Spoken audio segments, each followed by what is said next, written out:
কেনেকুৱা পৰিস্থিতি আহিলে এজন প্লেনৰ পাইলটে তাৰ পেছেঞ্জাৰক ক'ব পাৰে যে তাৰ পৰা পিস্তলটো লোৱা আৰু মোক শ্বুট কৰা। কিমান দিনলৈকে চকলেটৰ এটা বাইট আৰু এক মুখাৰিকৈ ৱাইনছ খাই জীয়াই থাকিব পাৰে মানুহ। কেনেকুৱা পৰিস্থিতি আহিলে মানুহে নিজৰ ফেমিলিৰ ডেড বডিৰ মাংস খাই জীয়াই থাকিব লগা হ'ব পাৰে।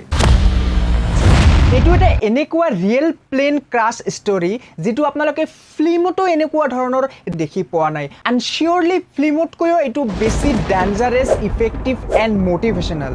তো এখন প্লেন যাৰ নাম আছিলে ফায়াৰচাইল্ড FH227D, যিখন উডুগোৱেৰ ক্ৰাস্কো ইণ্টাৰনেশ্যনেল এয়াৰপৰ্টৰ পৰা চিলিৰ চেণ্টিগোলৈ গৈ আছিলে। এই যিখন প্লেন আছিলে এইখন নৰ্মেল একো ইণ্টাৰনেশ্যনেল প্লেন নহয়। এইখন আছিলে উডুগোৱে এয়াৰফ'ৰ্চৰ মিলিটাৰী প্লেন। মানে সেইখিনি সময়ত এই উডুগোৱে এয়াৰফ'ৰ্চৰ ফাইনেন্সিয়েল ক্ৰাইচিছ চলি আছিলে। তো যাৰ কাৰণে ফ্ৰী সময়ত এই যিবোৰ প্লেন আছে এইবোৰ ক'বলৈ গ'লে ভাড়া দিছিলে। এইবোৰ ভাড়া দি যিকোনো মানুহেই লৈ যাব পাৰিছিলে। তো এনে কৰি এই উডুগোৱে এয়াৰফ'ৰ্চে কিছু ৰেভিনিউ ইনকাম কৰে। তো যি কি নহওক এই আপোনালোকে মেপত চাওক।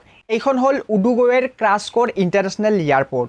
ইয়াৰ পৰা ট্ৰিপ ষ্টাৰ্ট হয় আৰু চিলিৰ চেণ্টিয়াগোলৈ গৈ থাকে। আৰু এই দুটা লোকেশ্যনৰ মাজত আছিলে এণ্ডিছৰ মাউণ্টেইন। আৰু এই মাউণ্টেইনতে সকলোখিনি ঘটনা সংঘটিত হয়। তো কেনেকৈ কি হৈছিল বলক আমি সকলোখিনি জানি লওঁ। তো এই যিখন প্লেন আছিলে ইয়াত টোটাল 45 পেছেঞ্জাৰ আছিলে আৰু তাৰে 19 পেছেঞ্জাৰ হ'ল ৰুগবী প্লেয়াৰ। চ' 45ৰ 19 rugby player, 21 family member and বাকী 5জন ক্ৰু মেম্বাৰ। আৰু এই প্লেনখনত দুজন পাইলট আছিলে। এজনৰ নাম হ'ল ফ্ৰেডাছ আৰু আনজনৰ নাম হ'ল হেক্টৰ লেগুৰেৰা। ইয়াতে যিজন মেইন পাইলট আছিলে, যিজন কেপ্টেইন আছিলে, তেখেত ফ্ৰেডাছ আছিলে আৰু ই বহুত এক্সপিৰিয়েঞ্চ থকা পাইলট হ'ল। এখেতৰ টোটাল 5117 হাৰ্ছ ফ্লাইট উৰোৱাৰ এক্সপিৰিয়েঞ্চ আছিলে। আৰু হেক্টৰ লেগুৰেৰা নামৰ যিজন আছিলে তেখেত কো পাইলট আছিলে আৰু তেখেতৰ ট্ৰেইনিং হৈ আছিলে। তো এই যিটো ৰুট আছিলে ক্ৰেচিগো ইণ্টাৰনেশ্যনেল এয়াৰপৰ্টৰ পৰা চিলিৰ চেণ্টিয়াগোলৈ, তো ইয়াৰ মাজত এখন ঠাই আছিলে প্লেনছন পাছ। তো এই যিখন ঠাই আছে এইখন ফ্লাইঙৰ কাৰণে বহুত ৰিস্কি এৰিয়া, কাৰণ ইয়াৰ ৱেডাৰটো ফ্ৰিকুৱেণ্টলি চেঞ্জ হৈ থাকে। এই বেয়া এই ভাল এনেকুৱা অৱস্থাত হৈ থাকে। ইয়াৰ যিবোৰ মাউণ্টেইন আছে বহুত ওখ ওখ মাউণ্টেইন, কিছুমানৰতো 2800 ফিটলৈকেও আছিলে। আৰু যিখন প্লেন আছিলে তাৰে যিটো লিমিটেশ্যন আছিলে 22,500 অনলি। তো এই উচ্চতাৰ ওপৰত এই প্লেনখনে যাব নোৱাৰে। এইটো এৰিয়াত যোৱাৰ সময়ত নেভিগেশ্যনৰো বহুত প্ৰব্লেম দিয়ে। কিন্তু যিহেতু ফ্ৰেডাছে বহুত এক্সপিৰিয়েঞ্চ পাইলট, তেখেতে এইটো ৰুটত অলৰেডি 29 টাইমছ ফ্লাইট উৰাইছে। তো এই যিটো ৰুট আছিলে, এই যিটো প্লেনছন পাছ এৰিয়া আছে, এই এৰিয়াৰ সকলোখিনি কথা এই পাইলটজনে ভালকৈ গম পায়। কিন্তু এইটো ট্ৰিপত এই ফ্লাইটৰ সকলোখিনি কণ্ট্ৰল এই কো পাইলটজনক দিয়া হৈছিলে, কাৰণ তেওঁকো ট্ৰেইন কৰোৱা হৈ আছিলে এনেধৰণৰ ৰুটত ফ্লাইট উৰোৱাৰ কাৰণে। তো যি কি নহওক 12 অক্টোবৰ 1972 চনত এই ফ্লাইটখন টেক অফ কৰে এই উডুগোৱেৰ ক্ৰেচিগো ইণ্টাৰনেশ্যনেল এয়াৰপৰ্টৰ পৰা। আৰু কিছু দূৰ যোৱাৰ পিছত ৱেডাৰ একেবাৰে বেয়া হৈ যায় আৰু তেখেতসকলে উপায় নাপায় আৰ্জেণ্টিনাৰ মেণ্ডোজাত ফ্লাইটখন লেণ্ড কৰে। আৰু কিছু সময় তাতে ৰখিবলৈ সিদ্ধান্ত লয় যেতিয়ালৈকে ৱেডাৰটো ঠিক নহয়।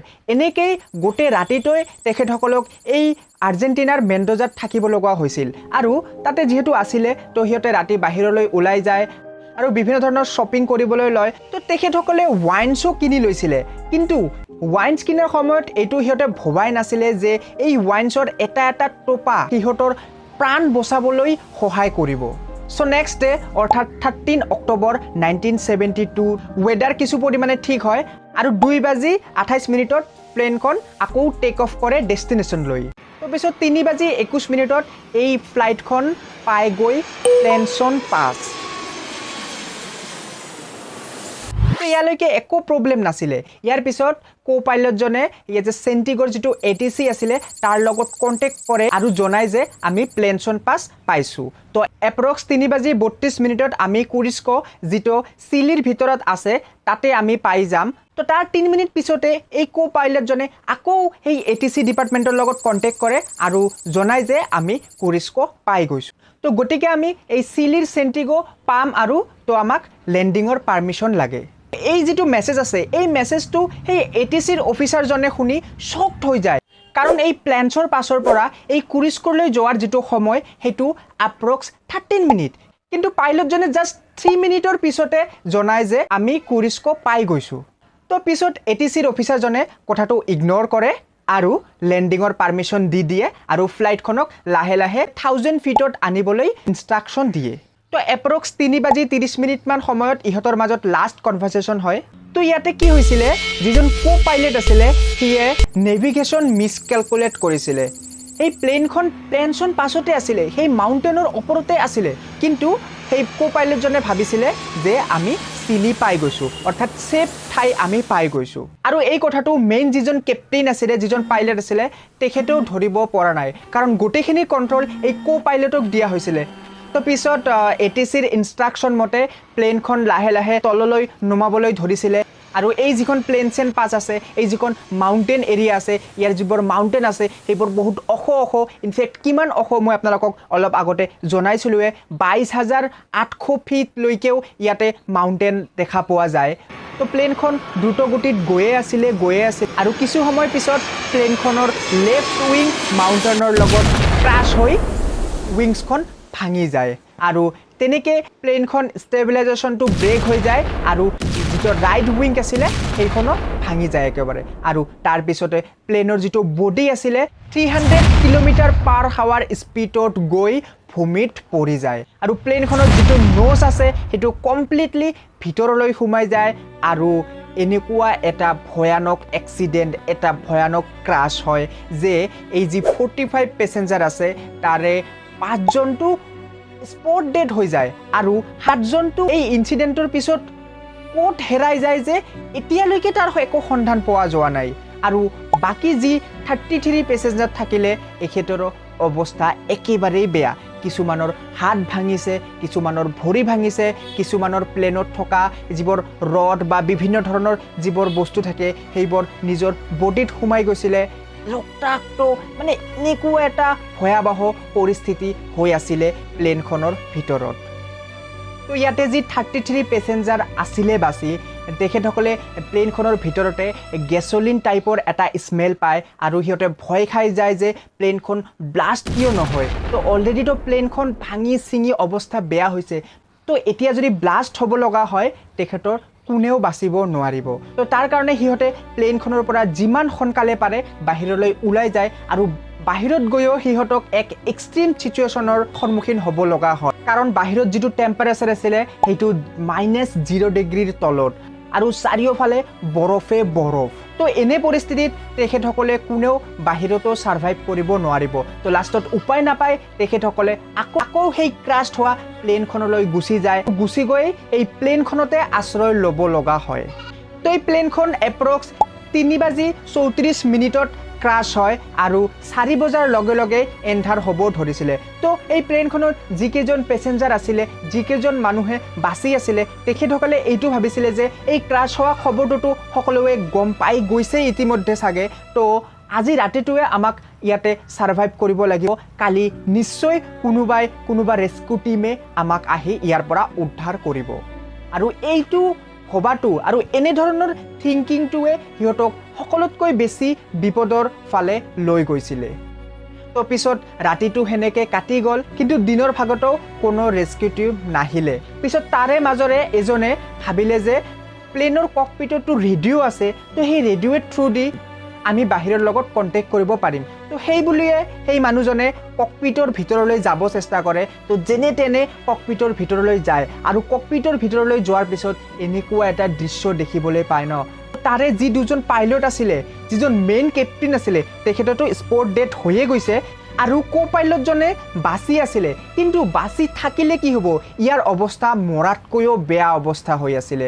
কাৰণ ইয়াৰ যি বডিটো আছিলে, বডিৰ এনেকুৱা অৱস্থা হৈ আছিলে, মানে প্লেনখনত যি ককপিটৰ ইনষ্ট্ৰুমেণ্টবোৰ আছে এই ইনষ্ট্ৰুমেণ্টবোৰ ইয়াৰ বডিৰ ভিতৰত সোমাই গৈছিলে আৰু এনেকুৱা এটা যন্ত্ৰণাদায়ক অৱস্থাত আছিলে। তো যেতিয়াই কো পাইলটজনে সেই মানুহজনক দেখিবলৈ পায়, সেই পেছেঞ্জাৰজনক দেখিবলৈ পায়, সেই পেছেঞ্জাৰজনক কয় যে সেই বেগত এটা গান আছে আৰু গানটো দি মোক শ্বুট কৰক। এনেকুৱা এটা পৰিস্থিতি হৈছিল, একবাৰ ইমাজিন কৰি চাওক।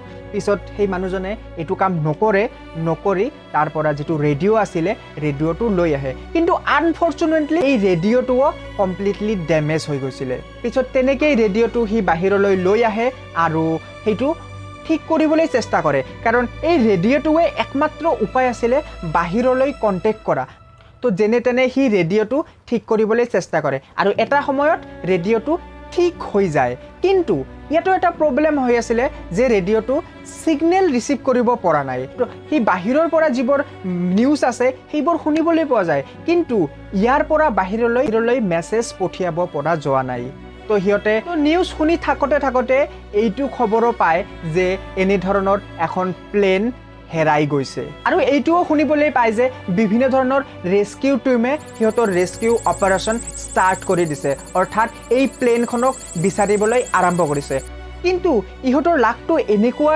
বেয়া যে এই ৰেস্কিউ অপাৰেশ্যনত যে টিমবোৰ আছে ইহঁতে যে বিচাৰি আছিলে কোনো ধৰণে ইহঁতক বিচাৰি নাপাই আছিলে সিহঁতৰ ওপৰেদি সিহঁতৰ কাষেদি গৈ আছিলে তথাপিও ইহঁতক দেখিবলৈ পোৱা নাছিলে কাৰণ এই যিখন এয়াৰক্ৰাফ্ট আছিলে যিখন ক্ৰাছ হৈছিলে এইখনৰ কালাৰ আছিলে হোৱাইট আৰু এনেকুৱা ঠাইত ক্ৰাছ হৈছিলে তাতে চাৰিওফালে বৰফ তো বৰফৰ মাজত এই হোৱাইট প্লেনখনক একেবাৰে দেখিবলৈ পোৱা যোৱা নাই যাৰ কাৰণে ওচৰেদি গৈও সেই প্লেনখন দেখিবলৈ পোৱা যোৱা নাই সো ইয়াৰ পিছত কি হৈছিল আপোনালোকৰ জানিবলৈ মন গৈ আছেনে এতিয়ালৈকে আপোনালোকে গম পালে এই প্লেনখন এনেকুৱা ঠাইত ক্ৰাছ হৈছে যাৰ দূৰ দূৰণিলৈকে না আছিলে কোনো জীৱ জন্তু না কোনো গছ গছনি আৰু এই যিখিনি ঠাই আছিলে ইয়াতে সিহঁতৰ সাৰ্ভাইভ কৰাৰ মতনো একো সিচুৱেশ্যন না আছিলে ইনফেক্ট ইয়াতে না আছিলে খোৱাৰ কাৰণে বস্তু না আছিলে ইয়াতে থকাৰ কাৰণে সুবিধা তো এনেকৈ কিমান দিন আৰু ইহঁতে সাৰ্ভাইভ কৰি থাকিব পাৰিব আৰু ইহঁতে বাহিৰৰ লগতো কমিউনিকেট কৰিব পৰা নাছিলে আৰু বাহিৰৰ পৰাও ইহঁতক বিচাৰি পোৱা নাছিলে কাৰণ প্লেনখন হোৱাইট আছিলে আৰু ইহঁতে বৰফৰ মাজত আছিলে তো বাহিৰৰ পৰা ইহঁতক বিচাৰটো অলমোষ্ট ইম্পচিবল এতিয়া আগলৈ ইহঁতক বিচাৰি পাবনে নাই আৰু যদি বিচাৰি নাপায় ইহঁতে কেনেকৈ ইয়াৰ পৰা ওলাব নে এনেকৈ ইহঁতে বাকীবোৰৰ দৰেও এজনকৈ ইয়াতে শেষ হৈ যাব সো আৰু বহুত ইণ্টাৰেষ্টিং টুইষ্ট আছে এইটো ষ্টৰীত তো গোটেইখিনি মই নেক্সট পাৰ্টত কভাৰ কৰিছোঁ আৰু নেক্সট পাৰ্টটো আপোনালোকে ডিছক্ৰিপশ্যনত যাওক তাতে লিংক আছে সেই ভিডিঅ'টো চাওক সেই ভিডিঅ'টোত এই ষ্টৰীটো কমপ্লিট কৰোৱা হৈছে বিশ্বাস কৰক আপোনালোকে মটিভেট হৈ যাব যে মানুহৰ লাইফতো এনেকুৱাও টাফ চিটুৱেশ্যন হ'ব পাৰে আৰু এনেকৈও মানুহে ছাৰ্ভাইভ কৰিব পাৰে আৰু এটা কথা আপোনালোকে যদি এনে ধৰণৰ ভিডিঅ'বোৰ অসমীয়াতে চাই ভাল পাই আছে তেতিয়াহ'লে নিশ্চয় এই চেনেলটো ছাবস্ক্ৰাইব কৰি ৰাখিব So go and watch the second part and complete that story.